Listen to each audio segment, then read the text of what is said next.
በትክክል ጠዋት 11 ሰዓት ላይ አንድ ሽማግሌ ቀላል ልብስ ለብሰው የከተማው ትልቅ ባለ 5 ኮከብ ሆቴል እየተጠጉ ነበር።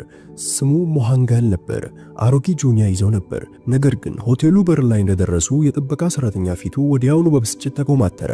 ጥበቃው ወደፊት መጥቶ መንገዱን ዘጋበትና ባባ ወዴት ነው የምትሄደው አለው። እዚህ ምን ስራ አለህ አለው። ሞሃንላልም በፈገግታ መለሰ፣ እዚህ ቦታ መሬቱ የኔ ነው፣ በሆቴሉ ላይ ሼር አለኝ አለው። ከዚያም ጥበቃው ወደ ሞሃል ዞረ።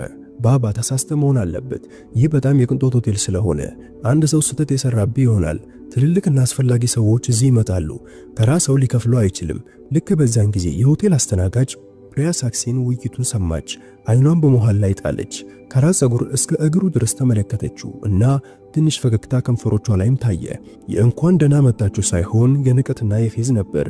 ፕሪያ ባባ በዚህ ሆቴል ውስጥ ምንም ቦታ ያለ አይመስለኝም። ይህ ሆቴል በጣም ውድ ነው። ምናልባት የተሳሳተ ቦታ መጥተህ ይሆናልም አለችው።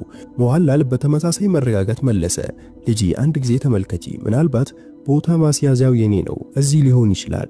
ፕሪያ በትኩረት ስትሰጥ ትከሻዋን ነቀነቀች። እሺ ባባ ጊዜ ይወስዳል፣ ወደ መጠበቂያ ቦታ ሄደህ ተቀመጥ።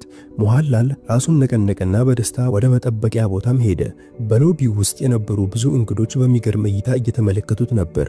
አንድ ሰው በሹክሹክታ የመጣው ነፃ ምግብ ለመብላት ይመስላልም አለ።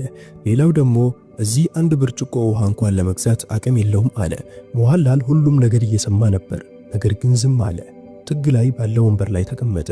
ጆንያውን መሬት ላይ አስቀምጦ ሁለቱንም እጆቹን በጠረጴዛው ላይ አስደግፎ በዝምታም ተቀመጠ። የሎቢው ድባብ ግራ የሚያጋባ ሆኗል። ሰዎች ሻይና ቡና እየጠጡ ወደሱ እየጠቆሙና አስተያየት እየሰጡ ነበር። አንድ ትንሽ ልጅ እናቱን በንጹህነትም ጠየቀ፣ እማዬ ይህ አባባ ለምን እዚህ ተቀመጠም አላት። እሱ የሆቴል እንግዶች አይመስልም። እናትየው ለልጇ ልጄ ሁሌም የእድል ችግር ነው፣ እድል ከጎንህ በማይሆንበት ጊዜ ሁሉንም ሰው መታገስ አለብህ አለችው። ልክ በዚያን ጊዜ ፕሪያን እንደገና አለፈች። ለባልደረባዋ አስተዳዳሪ ምን ይላሉ ብዬ አስባለሁ አለች። እንደዚህ ያሉ ሰዎች እዚህ መቀመጥ አደገኛ ነው፣ የሆቴሉ ስም እየተበላሸ ነው አለችው። ባልደረባው ሳቀችና አይዞሽ እሱ ትንሽ ቆይቶ በራሱ ተነስቶ ይሄዳል አለችው። ሞንሃል ሁሉም ነገር ሰማ፣ ግን አንድም ቃል መናገር አልቻለም። አንድ ሰው ጥያቄውን እንዲሰማ ዝም ብሎ ይጠባበቅ ነበር።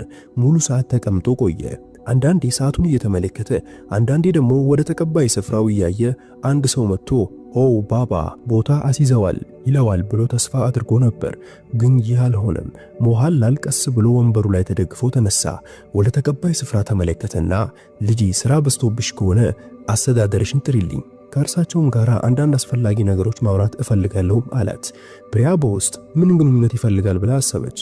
ከዚያም ባለመፈለግ ስልኩን አንስታ የሆቴሉን አስተዳዳሪ